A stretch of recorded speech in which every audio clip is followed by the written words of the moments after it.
নমস্কাৰ, মোৰ এটা নতুন ভিডিঅ'লৈ আপোনালোক সকলোকে পুনৰবাৰ স্বাগতম জনাইছোঁ। এইফালে এপ্লিক ৱৰ্কৰ এযোৰ মই মেখেলা চাদৰ বনাইছিলোঁ আৰু কেনেকৈনো বনালোঁ মেখেলা চাদৰযোৰ চাওঁচোন বোলো। এইফালে মই এযোৰ পাৰ্পল কালাৰৰ মেখেলা চাদৰ লৈছোঁ মিক্স পাটৰ আৰু এইখিনি ফ্লাৱাৰ লেছ লৈছোঁ, 5টা কালাৰৰ আছে আৰু এয়া ষ্ট'ন লৈছোঁ আৰু এইটো আঠাৰে মই ইউজ কৰিছোঁ আৰু B7000 বুলি এটা আঠা আছে, সেইটো ইউজ কৰিব পাৰে। মই এইটো আঠাৰে ইউজ কৰিছোঁ আৰু এয়া এটা পাৰ্পিন আনিছোঁ ছাইডত লগাবৰ কাৰণে আৰু এইফালে মই ডিজাইনটো আঁকি লৈছোঁ। এইখিনি ফুল এইপাহ আঁকি লৈছোঁ আগটোত দিবৰ কাৰণে আৰু বুকুৰ অংশত পৰাকৈ এই ফুলপাহ মই আঁকি লৈছোঁ আৰু মানে চাদৰখন দুভাঁজ কৰি এই গোটেই পাহ এটা ফালে আঁকিম আৰু এই পাতখিনিৰ পৰা আকৌ বাকী অংশখিনি আনটো চাইডে আঁকিম, মানে ফুল তিনি পাহে মাজত পৰিব আৰু দুফালে দুপাহ তেনেকৈ আঁকিম। যিহেতু মই কাপোৰযোৰৰ কালাৰটো ডাঠ, সেইকাৰণে মানে ফুলখিনি ধুনীয়াকৈ জিলিকা নাই কাগজখনৰ পৰা, সেইকাৰণে মই যেনে তেনে মিলাই মানে পাতখিনি য'ত য'ত পৰিছে তাতে চকেৰে দাগ দি পেলানি ফুলখিনি কাটি মই এয়া লগাই ল'লোঁ। তাৰ পাছতে এইফালে মই গ্ৰীণ কালাৰ এটা ফেব্ৰিক লৈছোঁ আৰু এইফালে মই চাই মানে নিজেই মিলাই দিছোঁ পাতখিনি, যিহেতু ট্ৰেচিং কৰিব নোৱাৰিলোঁ মই। আৰু ফাইনেলি এয়া মোৰ বুকুৰ অংশত পৰা ফুলপাহ ৰেডি হৈ গ'ল, দুফালে দুপাহ তেনেকৈ আঁকি ল'লোঁ। তাৰ পাছতে চাদৰৰ আগটো আৰু মেখেলাখনৰ তলখিনিত এই সৰু ফুলপাহ যে আঁকিছিলোঁ সেই পাহ দিলোঁ। প্ৰথমে একেই মই আগৰ দৰে মানে তলখনত ফুলপাহ যিহেতু জিলিকা নাছিলে ভালকৈ, য'ত য'ত পাতকেইখিলা পৰিছিলে মানে ফুলকেইপাহ পৰিছে তাত মই দাগ দি পেলানি আগৰ দৰে আকৌ ফুলকেইপাহ লগাই ল'লোঁ আঠা দি পেলানি আৰু তাৰ পাছতে মই আকৌ আগৰ দৰে ফেব্ৰিকটো নিজেই আনুমানিক আঁকি দিলোঁ ডিজাইনটো চাই আৰু ভিডিঅ'টো শেষলৈকে চাই থাকোঁচোন বোলো। অৱশ্যে কাপোৰযোৰ মোৰ নিজৰ নহয়, বৌ এগৰাকীয়ে কৈছিলে যে মোক কাপোৰ এযোৰ বনাই দিবাচোন আৰু ময়ো দেখি আছিলোঁ বহুত দিনৰ পৰা, কিন্তু সময়ৰ কাৰণে মানে সুবিধাটো হোৱা নাছিলে।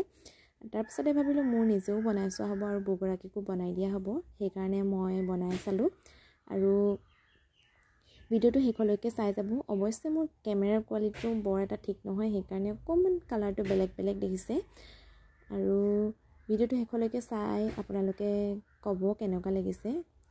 এইযোৰ মোৰ প্ৰথম বনাইছোঁ এপ্লিক ৱৰ্কৰ, এতিয়াতো বহুত ট্ৰেণ্ডতে চলি আছে এইযোৰ কাপোৰ বেলেগ বেলেগ ডিজাইনত আৰু ভিডিঅ'টো শেষলৈকে চাই যাওক বাৰু আপোনালোকে, শেষত ক'বলৈ নাপাহৰিব কেনেকুৱা লাগিছে।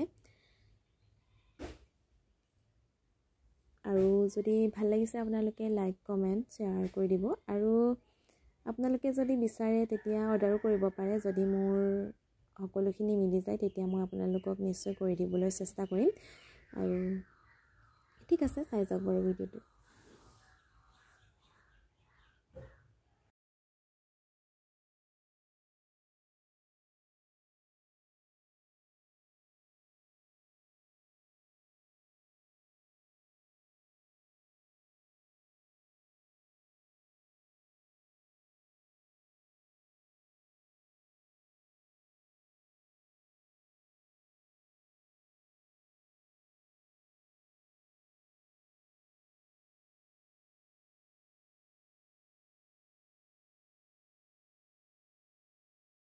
মোৰ পাতখিনি যিহেতুকে আঁকি হৈ গ'ল, সেইকাৰণে মই মাজত ষ্ট'নটো লগাই দিছোঁ আঠা দি পেলানি আৰু এনেকৈ মানে ষ্ট'নটো লগাই দিলে অলপ কাপোৰযোৰ বেছি হেভি দেখায় আৰু দেখিবলৈও ধুনীয়া লাগে নহয় জানো, সেইকাৰণে লগাই দিছোঁ। অৱশ্যে নলগাওঁ বুলি ক'লেও নলগাওঁকৈ থাকিব পাৰে, একো নাই, ভালেই লাগে তথাপিতো।